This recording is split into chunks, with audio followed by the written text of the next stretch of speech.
So, besser? Oder noch zu leise? Bitte? Probier's mal so, ja.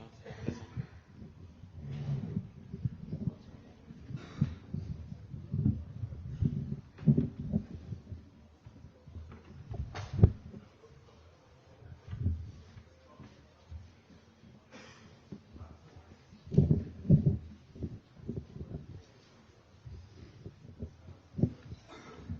Damit ich mich allein unterhalte. Oder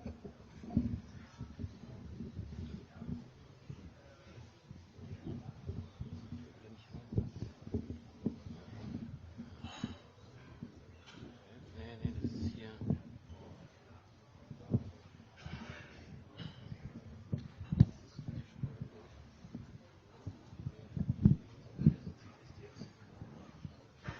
So, schauen wir mal.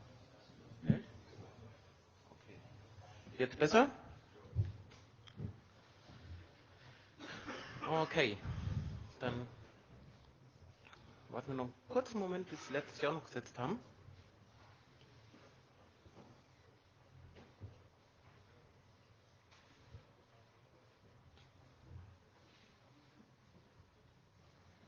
Die Frage wäre jetzt noch, ob der Vortrag in Deutsch oder in Englisch, weil, wie gesagt, die Slides sind in Deutsch, aber ich habe auch keine Probleme, den in Englisch zu halten. Ich weiß ja nicht, wie das überwiegende Publikum das ist.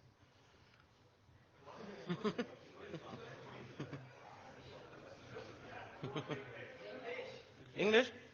Okay, but German slides. But the English slides will be available later on, and I simply translate it, so shouldn't be any problem. What we're talking about here today, it's about detecting DDoS attacks and countermeasures at ISPs, on which I will outline what my basic intention is behind this. It's about the creation of a kind of communication forum between the community, the so-called hackers, but I define myself also as hacker, so and the ISPs to find a solution for the problematics we have with the DDoS. And the solutions or the summary which we will have from this kind of workshop will be presented at one of the next RIPE meetings. To outline RIPE, it's the European authority who is assigning IP addresses to ISPs and is holding 3 to 4 meetings a year in different countries to communicate in between the ISPs itself. And therefore, they're doing presentations and all this kind of stuff. And therefore, I would like to bring these two groups kind of more together so that we are getting more aware of, about the problematics about the DDoS, because it's kind of hard problematic. DDoS in general, for people who didn't know it, means an attack from one or more hosts against one destination. Currently, there's only some kind of reactive possibility, but nothing proactive. That means to see, okay, the attack starts, and we could immediately do something against it. Mostly, it's sustaining up and then filling up the internet pipe. More and more private users and normal websites are affected, not just these normal people who are on IRC and do something nasty, and then we will be splitted off the net and all these kind of stuff. So it's getting more and more like that private users and normal websites being affected of that, not only Yahoo.com, but also the normal end users website. In general, DDoS, it's no harm for the carrier because they have large enough pipes, like STM16 or OC192 or higher bandwidth, so that they don't care really about it because it's simply a small portion of their bandwidth. And therefore the awareness is quite low, which is bad in my opinion. More harm are having the normal ISPs who are in the middle of it because they are doing the business of it, and if it didn't work, the customer gets angry, and therefore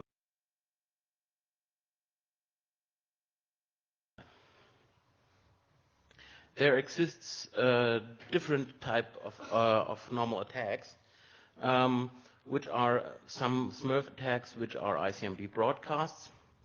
Then there are Fraggle attacks, that means UDP broadcast to port 7, teardrop attacks, land attacks, um, then the usual SYN flooding, masquerading, that means guessing the TCP sequence number, and the usual stealth and idle scanning.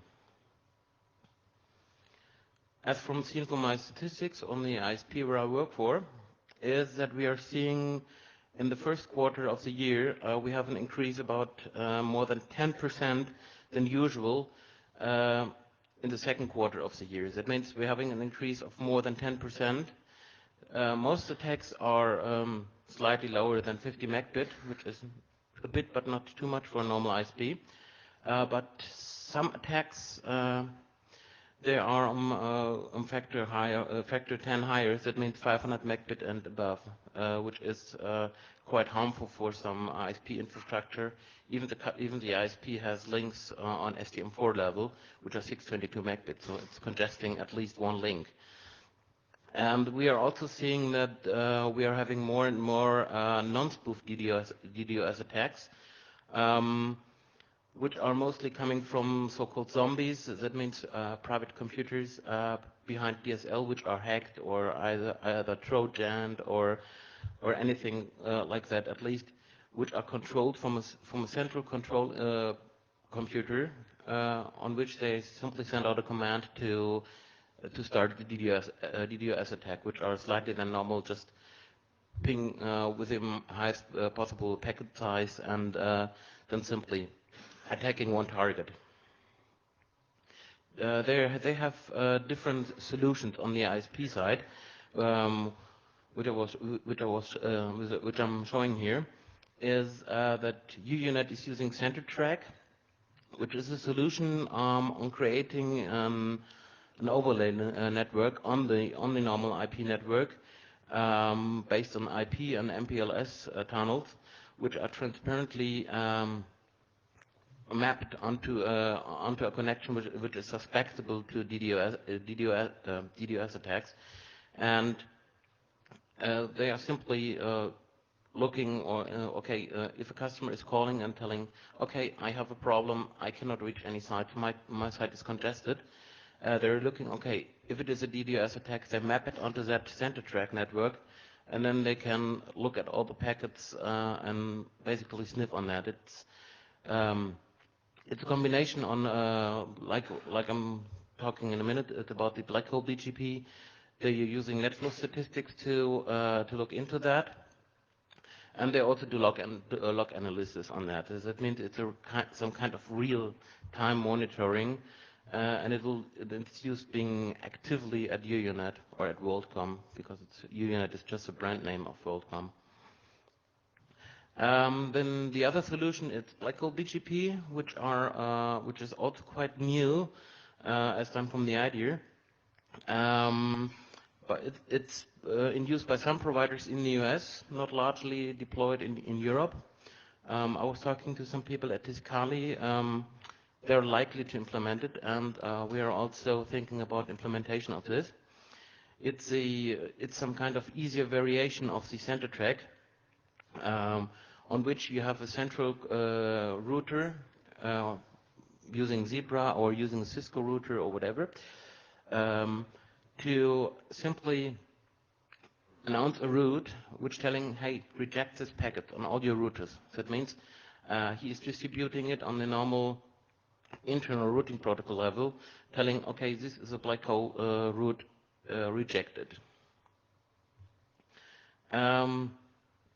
Like an example, there is an attack.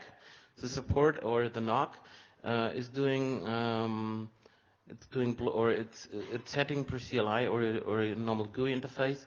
It's setting on the route server a route with a special tagging, and the route is being exported, and it's blocking the traffic to the victim. And therefore, if you analyze the log files, especially looking for the tag,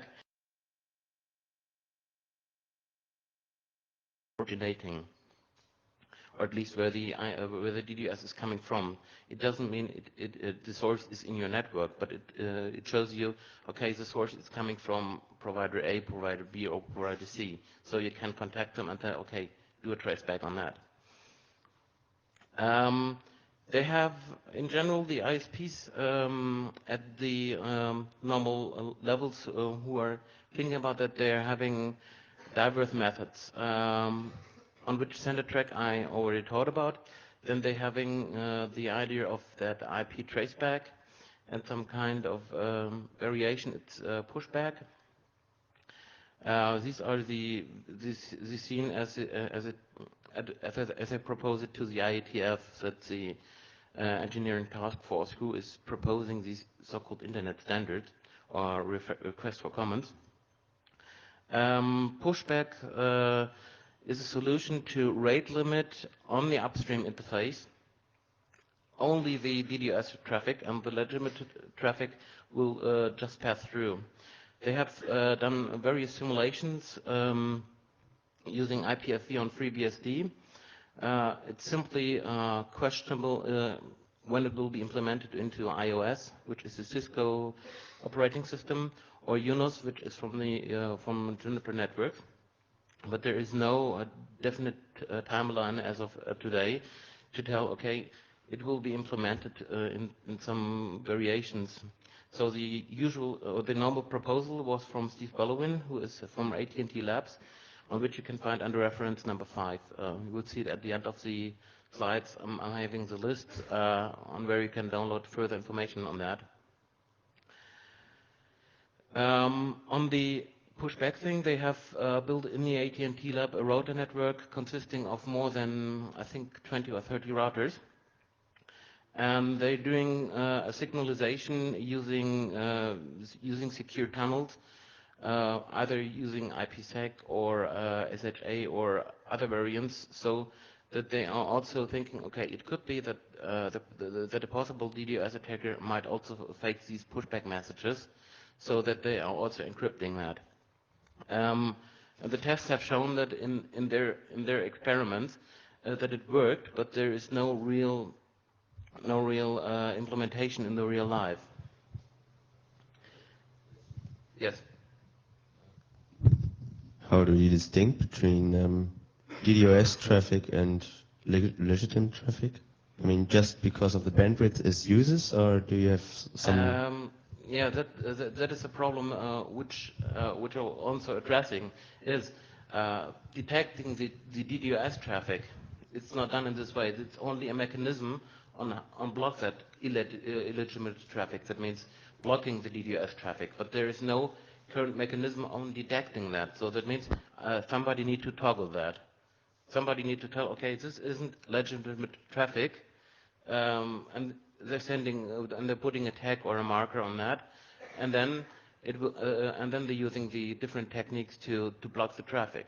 There is still no way on directly detecting that there could be some scripts on which you could see, okay, there is a higher bandwidth consumption on link X than usual, but there is still no direct possibility of detecting it automatically.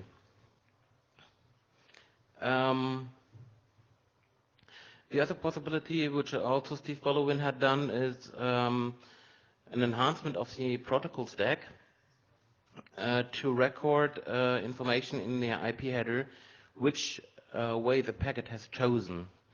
It's not like ping -r, which is a record route, because that's not completely fulfilling that. And they're doing a different way on so that they could store the information in the IP header, either in a short form or having that into the IP header. The goal is to have a trace back from towards the attacker. That means the source, where is the attack, where the attack is coming from. So it only makes sense for spoofed addresses, but most attacks, as I told, are non-spoofed at this time. The other solution would be, fix your network, which means for years about the Smurf amplifiers, that right now most networks are fixed, so that there are only very slight, small networks which aren't fixed, so that the big Smurf amplifiers, which has been used in the past, didn't exist anymore. So the problem isn't the network of the ISP. It's more like the problem is the private computer behind broadband networks. That means XDSL or cable, because most of these routers are either Trojan or having illegitimate code, which allows to originate a DDoS attack against the victim. Probably it should be done more awareness to the manufacturers of the DSL routers to establish some kind of filters or some kind of security hardening, but it's kind of really problematic because they really didn't listen. The other thing is also to use your actual patches, but these are just the normal what everybody is telling, secure your network. To see it on the reality, the named possibilities, which I outlined before, are only in certain contexts usable, but nothing as a complete solution. So the community is to be asked to collect ideas and find probably a solution together. And I had done some very basic ideas, what could be done. Then what some people had already started is the idea one, which are called distributed block. That means a coordination of one instance of a computer system or of a router or a router on a central exchange point between ISPs. And then we are announcing the black hole routes analog to the mechanisms used on center track. But as I told, the problem is where are the trigger possibilities? That means how to trigger that in a certain context to see, okay, so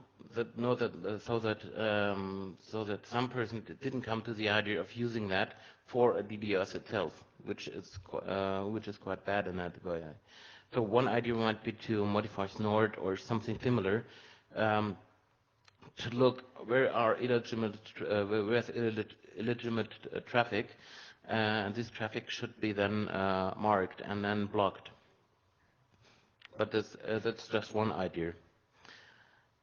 Second idea would be well, something not so good, but I didn't recommend it, but it should also be told about. It's the distributed pushback, which means using a distributed infrastructure to block these computers or to set filter rules, or using it as a counter-attack against where the attack is coming from. So it's some kind of DDoS against the DDoS, but it's an idea, but I think it isn't a good idea.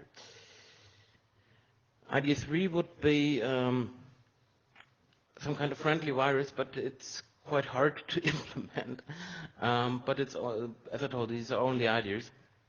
And it might be some kind of combination of distributed block to collect the IP addresses of the originators to tell, okay, we have here a list of these machines.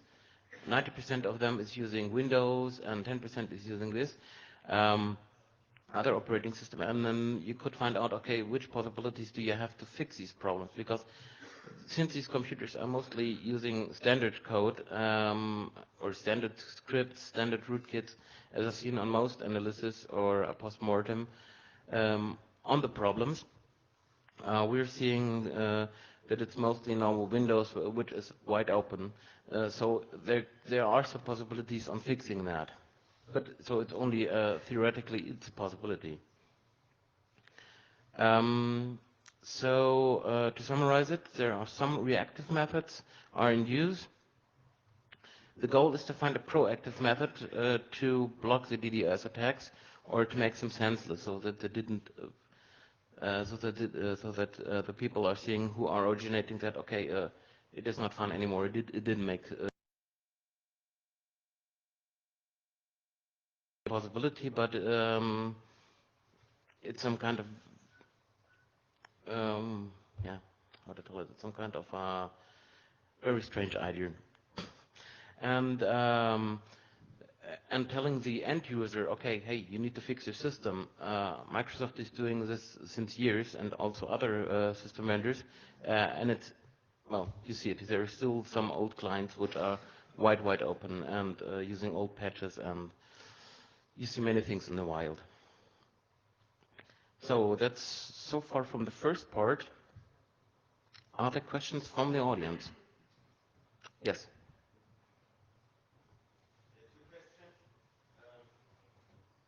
One against again, like the first one. Yeah. When you see a DOS attack, is the traffic? Can you see a difference from DDoS traffic and normal traffic, or does it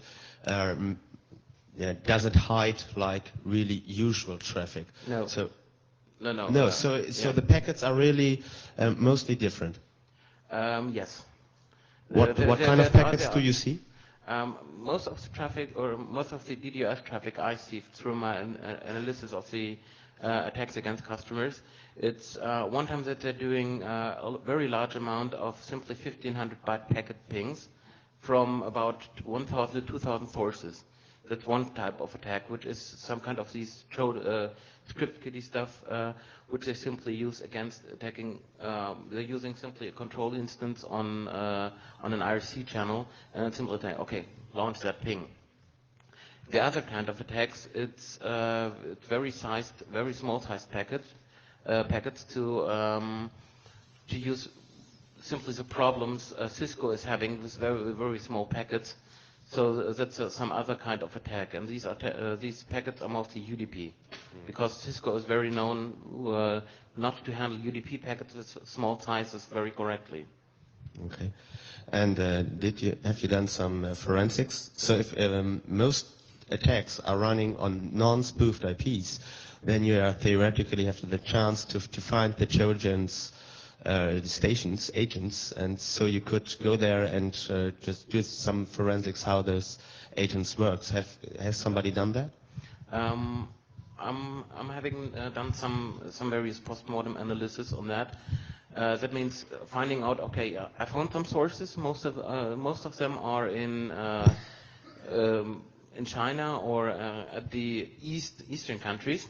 Some traffic it's coming then from Polish providers. Also so it's more like in part of the Russian community. And very less attacks are coming from DTAG addresses. You're talking about DSL and cable modems. Yes. So I number those packets? Sorry. No, just have to make, you will have to make for a second. You have so much DSL and cable modems in Poland and China? Yes. It's curious, but yes, but it also surprised me. But as I did the analysis, it's really that way that we are talking about in total numbers about 10,000 sources of origination. So you can nail it down to these numbers, and these are mostly the same sources used, mostly. So you could theoretically block them, but these are just normal DSL users who didn't know. And I was trying to contact some people because they have a wide open share on the Windows C drive, so you could look, okay.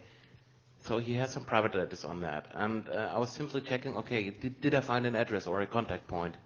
And I found it one. It was a 16-year-old in where was it? It was in the States actually, and he's telling, "Oh, I'm part of a DDoS attack." Cool.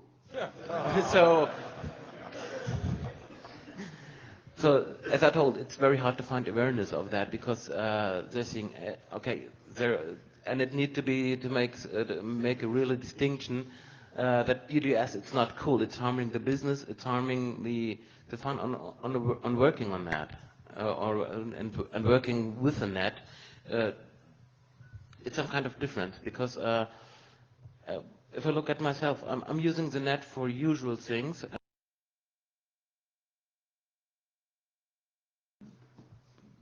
build some community, some people on you can talk together, and therefore I find it very distracting and very bad if somebody is originating a DDoS attack for just no sense. So just for fun, I mean, okay, so we are originating an attack like, okay, today we choose this target or this other target, so it's some kind of fun like hearing the music or something like that, and and there should be made some awareness that actually DDoS attacks it's no good thing. Okay, as smart as the idea of a friendly virus may sound, but I do fear, at least in the Western communities, this should be illegal, because injecting in other computers even a friendly virus would nevertheless be a change. And if this is not a small kitty, but a hijacked commercial server or something, and you force some patches and disrupt the other virus services running on that server, I'm not sure if this is really fun for you. No, I know. As I told, it's some kind of very radical ideas. It's only ideas, but to see, okay, which possibilities exist, and why shouldn't I tell, okay, these possibility exists, but it cannot be used. But it should be discussed. Okay, we have this and this possibilities. Sorry? Yes. So that's what I try to achieve is to if you're getting with some ideas or some new ideas out of this, I will present it all at the next draft meeting and telling them, okay, we have talked about at the CCC Congress, we come to this conclusion, or we had this ideas, or we heard of this. We summarize it and then we tell them, okay, dear ISP community, the hackers or the other side. Or the dark side, okay, it's kind of dark side. Because I think we're mostly working on night, so it is dark side. As we are working on the dark side, so both sides needs to be getting more about what can be done against it. So the question is, for Hello? the second, yes? I think if the US government is discussing in the digital rights management to Yes. introduce friendly viruses for the media companies, it would be possible to think about a similar point in this relation. So you could, if you say it would be illegal to introduce such friendly viruses, it could be made legally too. Yeah, that is a question. I know about these initiatives, but the thing is, I didn't find that too good because I didn't like the media in that context. That's right, of course. Because they are controlling too much of it, and they are trying to build something with Microsoft. Well, I'm using Microsoft here just because it looks good, but it's also Linux on that machine, so I'm mostly using Linux on my machines. But the thing is, there are some intentions on the media on making such stuff legal, because they're telling, okay, their media or their file or their program, okay, it's not originally downloaded. That means either modified or hacked or whatever, and they are telling, okay, then it will be automatically deleted. So it's some kind of the same technique which could be used against the DDoS. But as I told, it's illegal, so it's only a discussion point. Another thing about the black hole BGP Yes. routes, wouldn't it be a very bad idea if a denial of service attack is going with spoofed IP addresses that the number of host routes is going so big that the routing tables are flooded? If you're thinking about 500,000 spoofed IP addresses, then it would be hard to implement that with Right, as black I hole told, BGP. yeah. Then with the black hole BGP, they are using it, as I told, not with an automatic trigger. They're simply using it like, okay, NOC engineer is looking at that and finding, okay, in the net flow, this is a source address, and he's trying to do a trace back on that.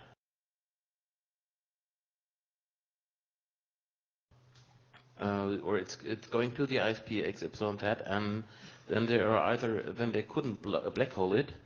So the black hole routing means only simply getting the victim off the net, or simply saying, okay, because it's only the destination of the traffic. The source of the traffic cannot be blocked. It needs to be traced back, but it's also some kind of coordination which need to be more enforced at the ISP level, because most ISPs are simply looking more like a competition, or okay, there's the other ISP, there's my network, I didn't want anything to cross over it, except the data packets, but as of the coordination, it needs to be done on a technical side. There needs to be done awareness, okay, we could protect, then we could protect our network, because if an attack is coming from Deutsche Telekom, I have to call Deutsche Telekom. Deutsche Telekom might have an engineer looking at that, or might have a technique who could tell them, okay, where is the attack coming from? Because it needs to be traced back, router by router by router. As big as the network is, the more harder it is. Therefore, UNet invented center track, which is also, as from the informational papers and how to implement it, it's also widely published. So normally everybody could implement it. But you're only blocking the traffic to the target. Right. So that means on the black hole BGP, let's say destination it's 1, 2, 3, 4. I put on the route server or on a black holing server. I said, okay, 1, 2, 3, 4, tag illegal. So what he does, he's distributing the information on the IGP, that means on the internal routing protocol, towards all routers. These routers are matching a specific filter list, which is telling them, okay, if you're getting this route with this tag, forward the package to a specific destination. Yes, And this specific destination, it's routed to the reject device. yes, but if the denial of service attack is coming from multiple service providers, then no one on the whole internet will be able to connect legally to the target. So where's the advantage? No, as to limit the DDoS traffic, because if the DDoS it's going towards the victim, then the victim is affected, and the pipes are between are affected. I'm talking as we are talking on the ISP level. That means ISP. Okay, Right. yes, of course. Right, because on the normal thing, if you didn't do any technique, simply the whole ISP can be brought down, and that's also a main problem. But you see, he's not blocking it on one source; he's blocking it on every router in the network. That means you will see immediately, because you lock the packets, on which part it's coming in. So you don't need to do a trace back where the attack is originating from.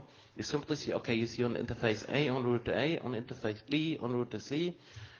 You simply see where the traffic is coming from, and then you could do other techniques to do trace back.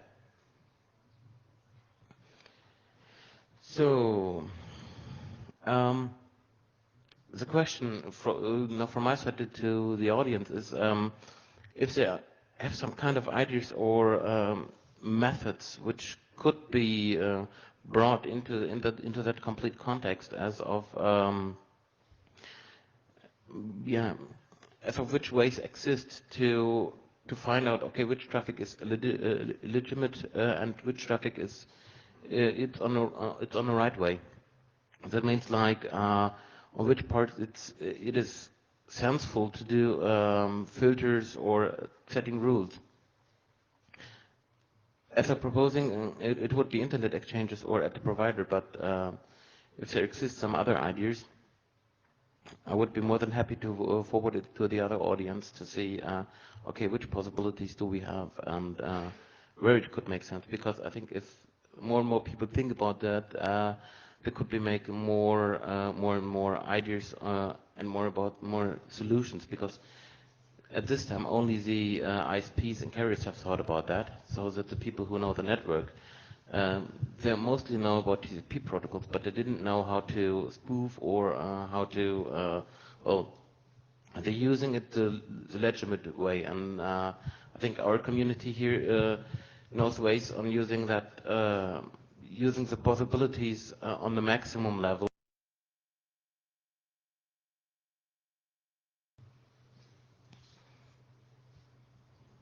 So, yeah.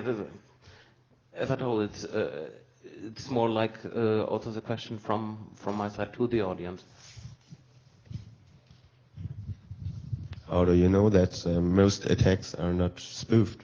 I mean, do you have a technique to detect if an attack is non-spoofed? Because then you could do the old countermeasurement to block the sources, Yeah. if you can detect Yeah. this fact.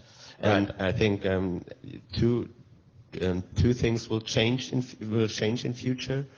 I think the percentage or the ratio of spoofed attacks will increase, and that there will be attacks which are really hiding in between legitimate traffic, and so you don't. In future, you will have less and less the possibility to say, okay, I block a special kind of packets, and then the bad traffic is gone. You won't have any chance to detect which packet is legitimate and which is not. Yes. The technique they are trying to use is the IP traceback into the IP header, but that means a modification of the current IPv4 or on the future IPv6 level, which is, well, it's in a discussion at the IETF. That means it takes 2 or 3 or 4 years till it's taking part at the router vendors or at the end user vendors, which is taking slightly longer. And then everybody is using their own idea of then on how it can be done. I mean, I'm not talking about the Unix-based system, or I'm talking about that company in Redmond, which are probably doing their own idea.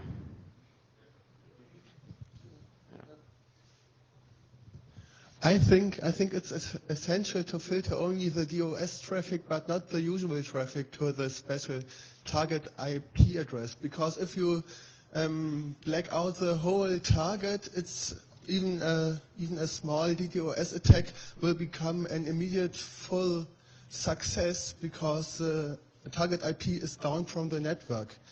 And if you filter only the DDoS packets but not the legitimate traffic to the target IP, the originator of the DDoS will see no effect of his attack, and so he will let it be and do other things. Yeah. So that may be the key to the Right, success. so that it's more like that they're using the pushback technique, which is then limiting the DDoS traffic. But it's also the same problem on how to detect this illegitimate traffic. Of course. And that's always, I think, the problem.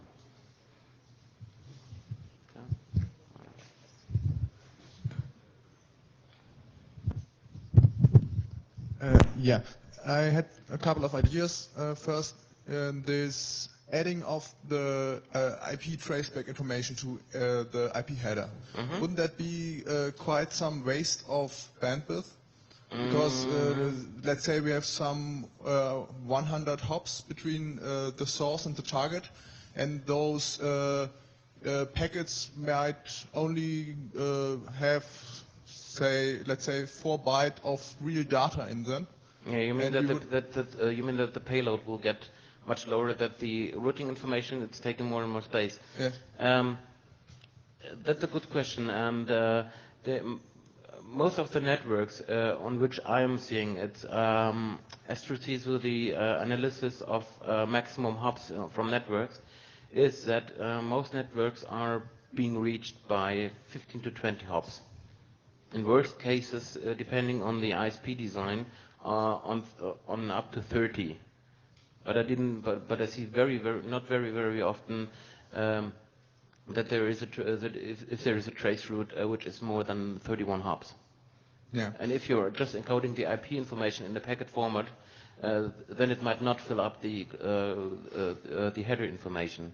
But it's a question on how it can be achieved, and they're also doing some kind of ideas and discussion about that, because it could, if you're using that for malicious attacks, then the header will simply completely fulfilled, and then you have the problem that the header will not be correctly or will not could or consuming resources, therefore consuming some kind of DDoS attack. They are also looking in very specific possibilities on how they could do these IP traceback possibility. I mean, we're talking about IP traceback in the terms as from the last 4 to 5 years. So it's also some kind of long discussion in the IETF about this. To implement that efficiently, we would have to replace almost every router on the internet. Not directly.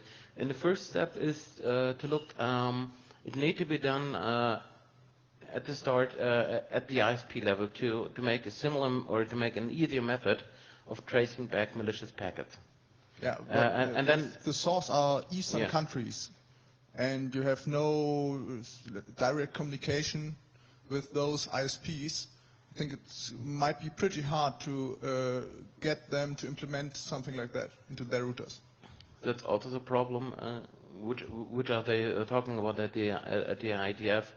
The most problem is in this case the miscommunication between the Eastern providers, like in China or Japan or all these Eastern countries, which are having huge networks, and the problem is you couldn't simply get any information. Okay, who is the ISP or how can I contact them? Some of them didn't speak even English. Yeah. So it's some kind of really problematic. I mean, as from the Eastern countries, I didn't have any problems even reaching somebody in Russia right now because most of them on the ISPs are speaking quite good English. Yeah. Yeah. On that ISP level, it might be quite a good idea to try to disallow any IP spoofing on ISP level, on directly on dial-up level. Yeah. But I guess that won't be happen anytime soon. That's the question, yeah. I mean, the problem is also at TDSL, I know, or at the Deutsche Telekom DSL product, they are currently having a very hard change inside the complete management structure. As of our customers, we have several cable providers, and I always encourage them, okay, use techniques to disallow spoofing and so on. So that means some kind of the dumb cable networks, except Deutsche Telekom, are secure.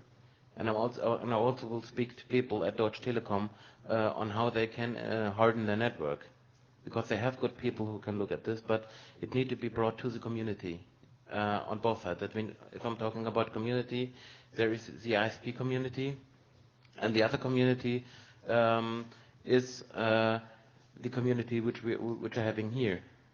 But it's a problem bringing them both together because, okay, I'm one of them who are in both groups, but there aren't too many people who are in both groups, and it could be interesting for to get some more communication in between to learn from each other.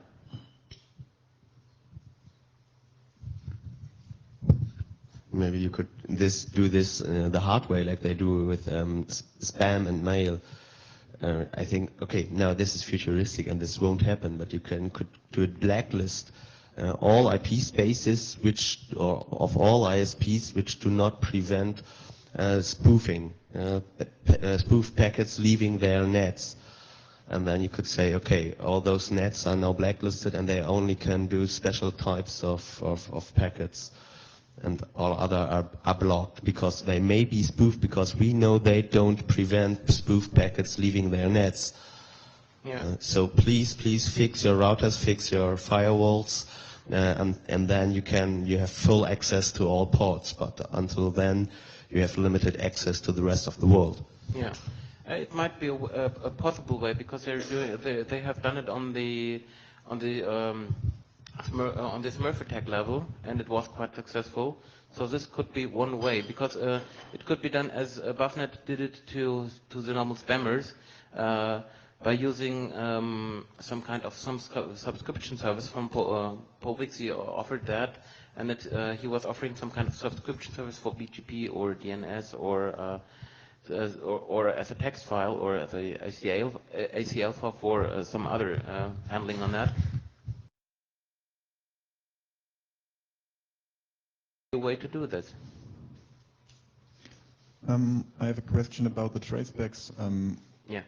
Why do you need to log the tracebacks in the IP protocol if you could have a central logging place for NetFlow information where you have all these information too? Yeah, but So if NetFlow, all yeah. ISPs have a central logging place, at example at the RIPE, where each source target IP and interfaces from the routers are stored for a short period of time, this information would be possible to gather from that database too. It might be also an idea, yes. I mean, they were talking, they were simply saying, okay, how we could do it on the global level, by not just looking at specifics, as I did from the idea with the IP traceback. But using it at right level might be a good idea because they're also doing some kind of the analysis on the normal BGP routing table. So there only need to be probably slight modifications, like doing a central NetFlow exporter. That means a huge machine because collecting information, it's simply filling up. Of course. Or it's filling up quite fast. Yes, but I think exchanging all routers on all major ISPs is much more expensive. Yeah. Another thing, on filtering the denial of service traffic, I think that is hard to do on or the black hole BGP filtering too, if you are attacking the root service via DNS requests, because they are valid and you cannot black hole them. Right. So as I told you, these are only some techniques. None of them is perfect in that consensus. What they are trying to do on the name server level is to distributing the information to different caching servers, and they are also having some kind of project regarding illegitimate routes, which is the AS112 project, as far as I know. But there exist some resources on that. We could talk about that because they were showing that we're running out of time. Okay, so thank you for listening. Thank you for the participation. I'm having these resource links on which you can find further information. And the slide in German, I will now translate it also to English, are available on the URL down below. That's www.lambda-solutions.de/ddos. And then you find the actual slides of these with also the references and the information. Okay, many thanks.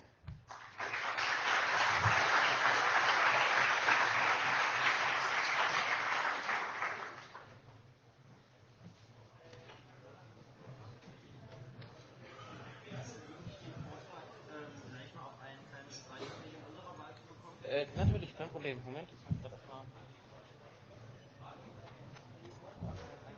Hm?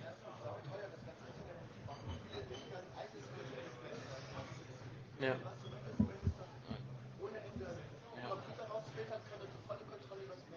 Richtig, weil wenn man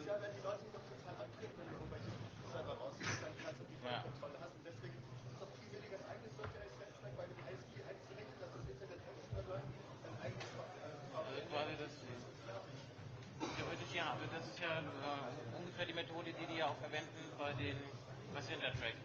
Was sie aber auch nicht komplett leider implementiert haben. Nee, sie haben es implementiert, aber das Problem ist halt eben jetzt, dass die guten Leute, die das entwickelt haben, mittlerweile von WorldCom wieder weg sind. Ja. Deswegen ist es auch relativ schwierig, weil es im Moment halt eben sich alles so schnell wechselt. Ja, aber du kannst das, sobald irgendjemand die Macht hat, irgendeinen Computer auszublenden. Moment, ja,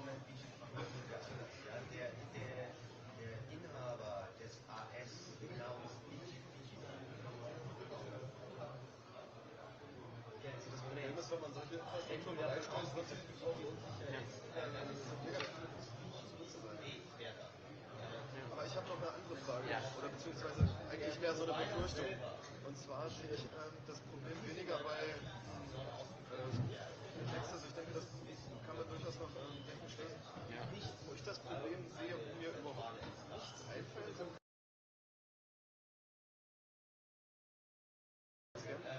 ist, wenn die Leute anfangen, ihre Clients so weit umzuprogrammieren, dass die wirklich einen ganz normalen Web-Client sind. Also dass sie wirklich einfach nur Webseiten downloaden. Das ist wenn die Bandbreite ist, Bandbreite ist da, gerade bei DSL und Startnutzern.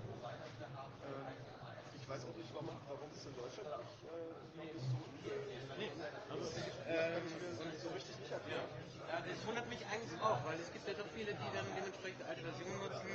Aber warum wissen Sie das findet? Ich könnte mir unter Umständen vorstellen, dass es daran liegt, dass vielleicht hier die Leute doch eher energiebewusst sind und deswegen über Nacht ihren Rechner ausschalten. Ja. Also ich meine, ich sehe enorm viele Scans aus deutschen Netzen, aber keine DDoS-Attacken, die irgendwo herkommen oder irgendwo. Das ist dann schon relativ interessant. Okay, dann habe ich das gesehen. Gibt es auch nochmal eine Karte von mir? Gibt es doch vielleicht schon noch nichts? Nee, noch nicht. Schick mir einfach eine kurze Mail. Ich kann die gerne aufsetzen. Die habe ich dann heute Abend auf Lampe Solutions, kann ich die draufsetzen. Ich habe auch noch eine Frage. Ja, Moment. Reicht hier nur den Vortrag kopieren. So, einfach rüberziehen. Ja. Schau ich mir mal die Liste an. Liste.